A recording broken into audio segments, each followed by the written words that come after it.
What's up y'all, today I'm going to show you guys how to build a geometric wall planner using the SawStop Jobsite table saw and the scale miter gauge. To start things off, I went ahead and grabbed a few measurements from this accent wall, and the planner will be placed along this wall and will resemble the accent wall panels. After measuring, I decided that the planner would be approximately 4¼ feet long by 2¼ feet wide. To make the planner, I'll be using these 1" by 2" pine boards and one sheet of 3/4" sanded plywood. The 1" by 2" boards will be used to make the frame for the planner, and the plywood will be used to make the planter boxes which will hold the plants. The SawStop Jobsite Saw Pro comes with a standard miter gauge, but since I'll be cutting multiple angles on longer stock for this planner, I'll be using the scale miter gauge to assist with the cuts. The scale miter gauge features an adjustable miter bar and a heavy-duty extendable fence, which will be perfect for cutting the angles accurately. Since the planner will resemble the accent wall panels, I use a digital protractor to see what angles I'll need to cut on my boards. As you can see here, most of the angles are straight 90s and 45s, so the hardest part of making the planner will be determining the correct length and spacing between each of the boards. Now that I have all my tools and materials in place, I started cutting out the outer frame for the planner. I made a straight cut on each board to get it close to the desired size, and then I used the scale miter gauge to cut 45s on each end.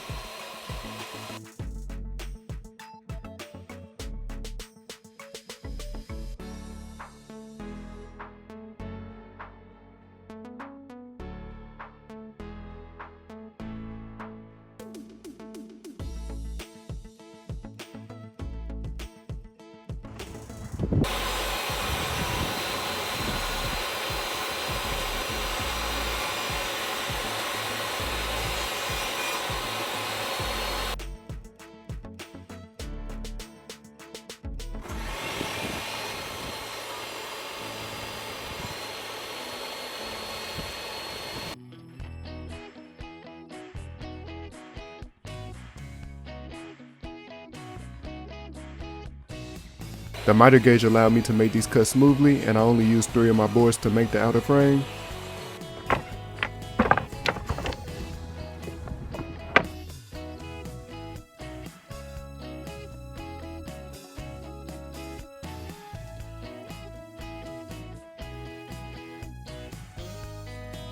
To assemble the frame, I use a 90-degree corner clamp with some wood glue to glue the miter edges together, and then I put a few brad nails in to keep everything secure.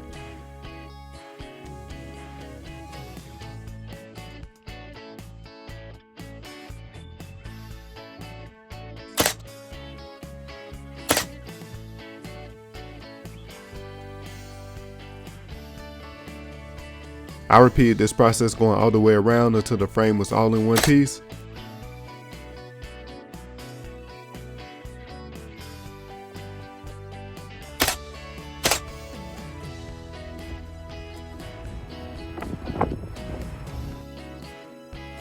Next, I'm going to be working on the inner frame for the planner. While making the outer frame, I took a further look at the accent wall panels so that I could solidify the design of the planner, and I eventually decided that the angles will match these 2 panels. Doing this will make the planner complement the accent wall and will give the wall a complete look.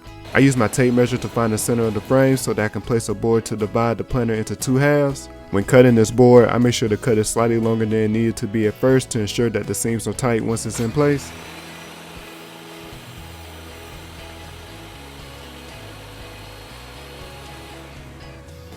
Once I got the excess cut off, I spreaded some wood glue along the edges and then used a parallel clamp to let the glue dry in place.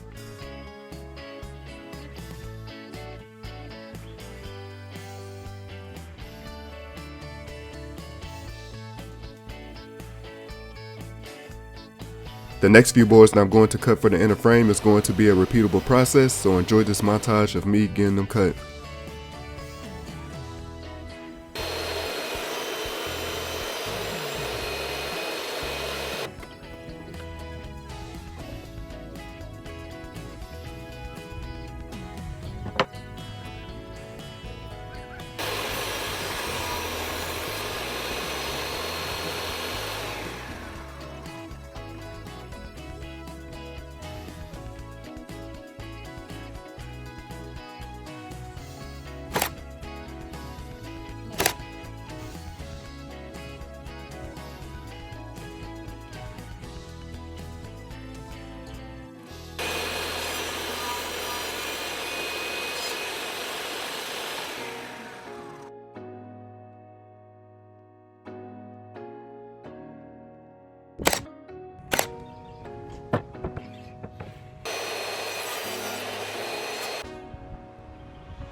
Things started to get a little tricky once I got close to finishing the frame, as I began to run out of room to clamp and nail these last few boards in place. I tried my best to clamp and glue them in place, but later I will have to go back and reinforce them in a different way. After a few more cuts, I was able to install the rest of the boards, and the frame for the planter is complete for now.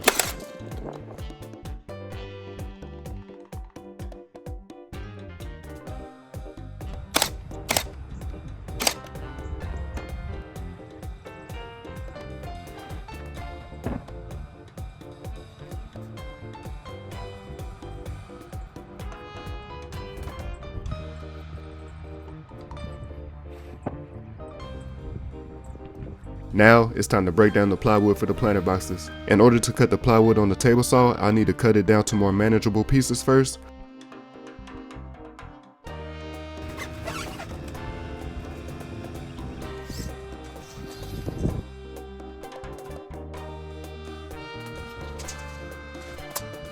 I use my track saw to break the plywood down, but you can also do this with a circular saw and the appropriate straight edge.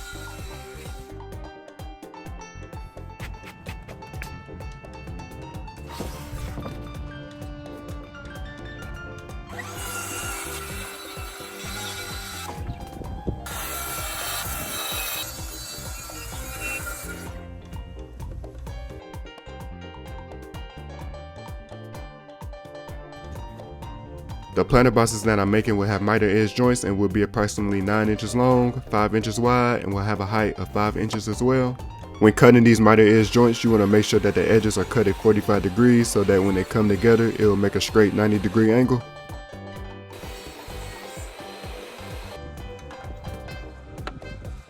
Each of the boxes will have 5 panels. The front, back, and side panels will have one straight edge at the top, and the rest of the edges will be cut at 45-degree miters. The bottom panel will be the only panel that has miters cut on all 4 sides.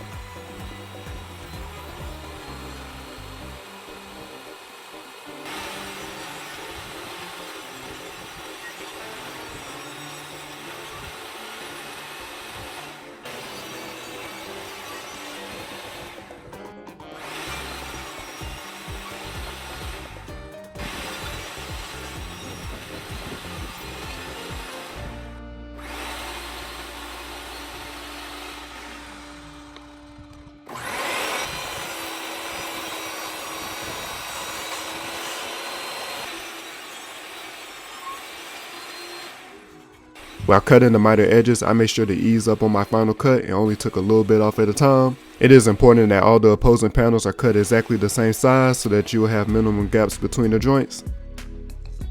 After I got the front, back, and side panels cut out, I used some painter's tape to dry fit the box together, and from here, I was able to get the measurements I needed to cut out the bottom panel.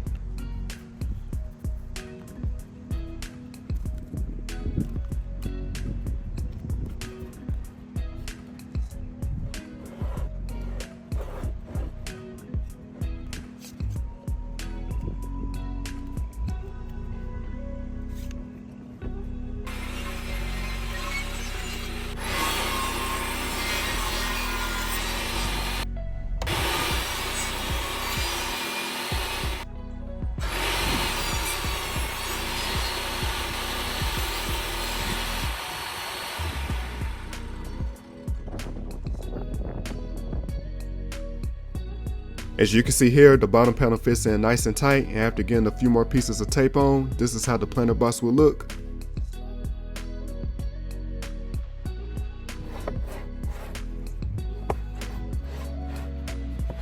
I repeated the same process to make 2 more boxes, and now I have all the boxes for the planter dry fitted together.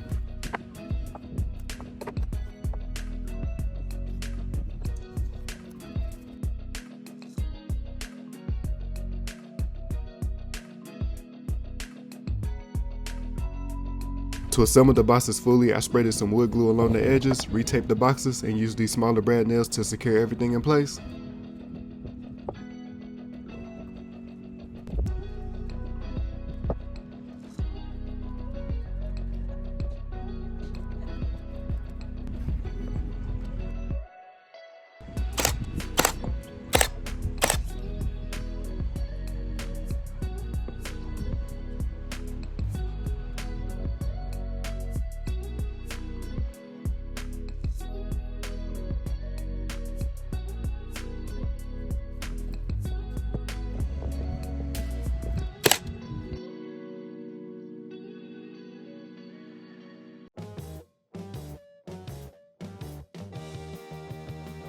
While letting the glue dry on the boxes, I had to go back and fix a few boards that came apart from the frame. As I stated earlier, I had a hard time attaching some of these boards due to the limited space, so instead of trying to clamp and glue them together again, I used my staple gun to put a few staples in along the joints, and this made the boards way more secure.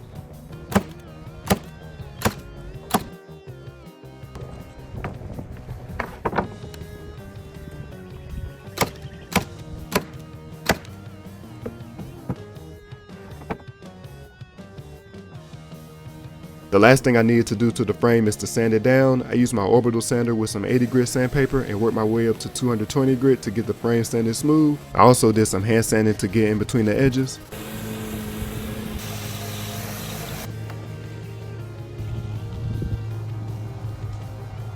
The glue on the planter boxes is completely dried up now, so it's time for me to figure out the orientation I want the boxes to go in. After getting some suggestions and measuring out the spacing, I decided to have the boxes staggered at a diagonal. I use wood glue and brad nails to lock the planter boxes in place, and with that, the building of the geometric wall planter is complete.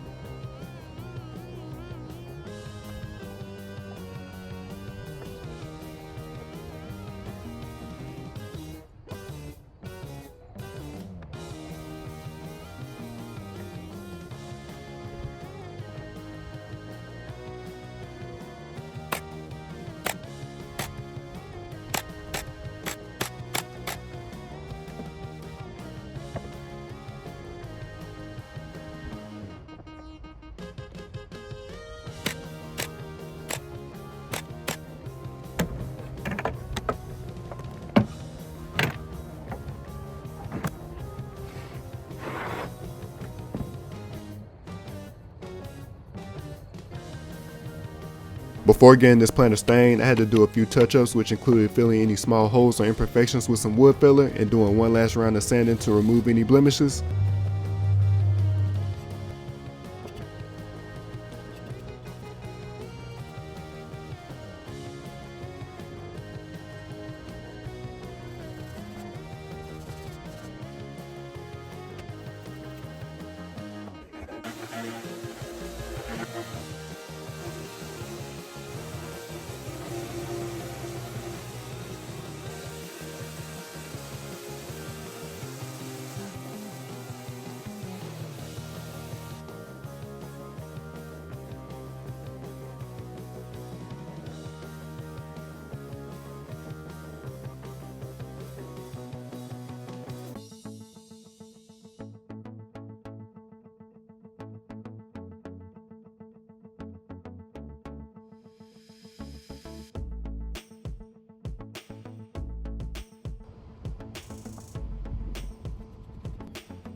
After applying the stain, I used my HVLP sprayer to apply a protective finish, and this is what it looked like after finishing.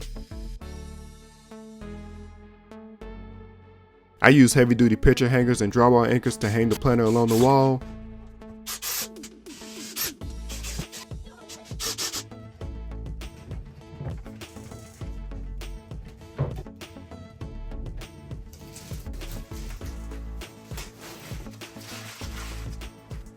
And since the planter will be inside the house on the accent wall, I purchased these fox plants to fill the planter boxes with. And with all the plants in place, this project is finally complete. The geometric wall planter came out looking amazing, and it ended up being a great final addition to finish off this accent wall.